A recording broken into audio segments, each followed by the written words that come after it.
No ar, Jornal da CUT. Olá Brasil, eu sou o André Acarini. Nessa edição do Jornal da CUT você confere os seguintes assuntos. Quase metade do Congresso já votou contra interesses dos trabalhadores.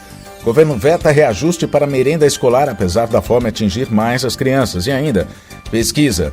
BTG-FSB diz que Lula subiu para 45% das intenções de voto e pode vencer no primeiro turno. Assuntos que você confere a partir de agora aqui no Jornal da CUT.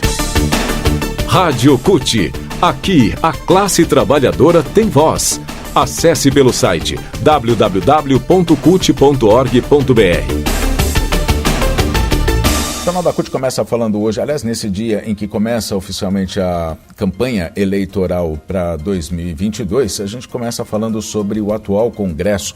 Quase metade, 49,6% dos deputados e senadores votaram contra as propostas de interesse da sociedade e dos trabalhadores e trabalhadoras ao longo desse mandato, segundo o levantamento do DIAP, o Departamento Intersindical de Assessoria Parlamentar.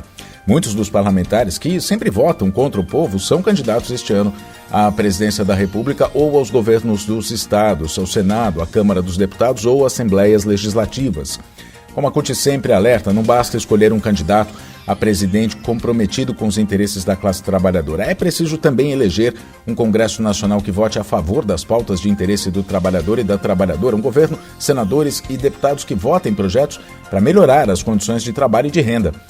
O Ariovaldo de Camargo, que é secretário de Administração e Finanças da CUT, diz o seguinte: antes de votar, é importante analisar o perfil do candidato. Se ele nunca votou ou votou muito pouco a favor do trabalhador, já se sabe que não vai mudar de opinião durante as próximas votações de projetos de interesse da classe trabalhadora. É muito fácil prometer e não cumprir a promessa, ele diz. Foi justamente para facilitar a análise do eleitor na hora de escolher em quem votar que o DIAP lançou a plataforma digital Quem Foi Quem no Congresso Nacional, onde é possível saber como cada deputado e senador votou nas propostas de interesse da sociedade, especialmente do trabalhador. De acordo com o levantamento, dos 594 parlamentares, sendo 513 deputados e 81 senadores analisados, 295 votaram contra todas as propostas de interesse da classe trabalhadora. O presidente da Câmara, Arthur Lira, do PP de Alagoas, e o presidente do Senado, senador Rodrigo Pacheco, do PSD de Minas Gerais, são desses exemplos, né? Votaram 100% contra os interesses do trabalhador. Votaram a favor dos trabalhadores 129 parlamentares, 21%, principalmente os de oposição ao governo de Jair Bolsonaro, PL. Entre eles, a presidenta do PT, Gleisi Hoffmann, do Paraná, que votou a favor em 100% das matérias de interesse da classe trabalhadora, e o deputado Marcelo Freixo, que é do PSB do Rio de Janeiro, candidato ao governo do estado do Rio. No Senado também é possível saber, o levantamento do DIAP diz também como votaram os senadores. Pelo PT, foram favoráveis às matérias da classe trabalhadora 100% dos senadores. Todos os 9 senadores do PL votaram contra a classe trabalhadora, PL, partido de Jair Bolsonaro, sendo que 4 foram 100% contrários a qualquer pauta de interesse da sociedade e os outros 5 votaram em mais de 80% dos projetos contra os trabalhadores. Também votaram contra os trabalhadores todos os 14 senadores do MDB, sendo que 6 foram 100% contrários. Somente um senador do partido teve votos mais favoráveis. Um deles não foi pontuado em função do critério adotado pelo DIAP. Os demais variaram de 83% a 70% contra. Os 2 senadores do PTB votaram contra os trabalhadores, mas não em 100% dos projetos apresentados. 4 senadores do PDT foram favoráveis, na maioria das vezes, aos trabalhadores, mas sem atingir os 100% das votações. O PSB no Senado, PSB com B de bola, né? O PSB no Senado tem 2 senadores, um votou contra e o outro não pontuou, de acordo com os critérios do DIAP. Dos 7 senadores do PSDB, 6 foram totalmente contrários, mas sem atingir a totalidade dos projetos, ou seja, não votaram em todos os projetos contra os trabalhadores. Apenas um aprovou em 100% a pauta da classe trabalhadora. O único senador do PSC votou 100% contra as pautas de interesse da sociedade e dos trabalhadores. A única senadora do Cidadania votou, na maioria das vezes, a favor do trabalhador, mas sem atingir os 100%. O PP, Partido Progressista, partido do presidente da Câmara, Arthur Lira, votou totalmente contra os trabalhadores. Dos 9 senadores, 7 foram 100% contrários, um foi contra sem atingir a totalidade dos projetos apresentados e um não pontuou. Esse levantamento ele é feito desde 1983 a partir de critérios definidos pelo DIAP, que acompanha a atividade do Poder Legislativo e avalia a atuação dos parlamentares a partir dos interesses da classe trabalhadora e da sociedade. O Nuriberg Dias, diretor de documentação do DIAP, diz que os critérios de avaliação são uma forma de facilitar para o eleitor saberem quem está votando sob o ponto de vista da ampliação dos direitos ou se o parlamentar está apoiando mais as causas empresariais. Aí ele diz, dessa forma, o eleitor pode acompanhar o mandato e votar em quem considera mais qualificado. Inclusive, ele diz, é possível na plataforma pressionar deputados e senadores por meio de mensagens em suas redes sociais a votar nos interesses do eleitor.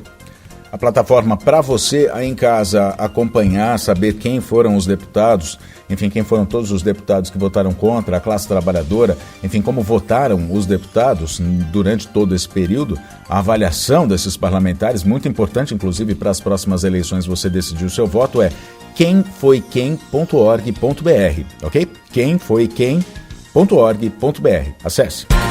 Notícias.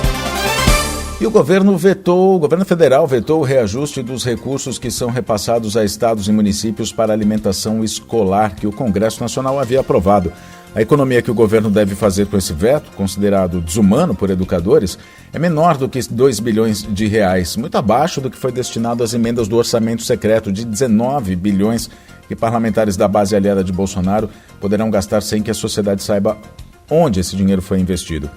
Como a alimentação escolar está sem reajuste desde o governo Temer, desde 2017, e o valor repassado neste ano foi de 3 bilhões e 900 milhões de reais, o máximo que o governo investiria daria uma diferença de 1 bilhão 580 milhões a mais, já que o acréscimo orçamentário para a alimentação iria variar entre 34% e 40%. Atualmente, o governo federal envia 36 centavos para cada criança do ensino fundamental e 53 centavos por aluno da pré-escola. O restante do valor da merenda é pago pelos estados e municípios.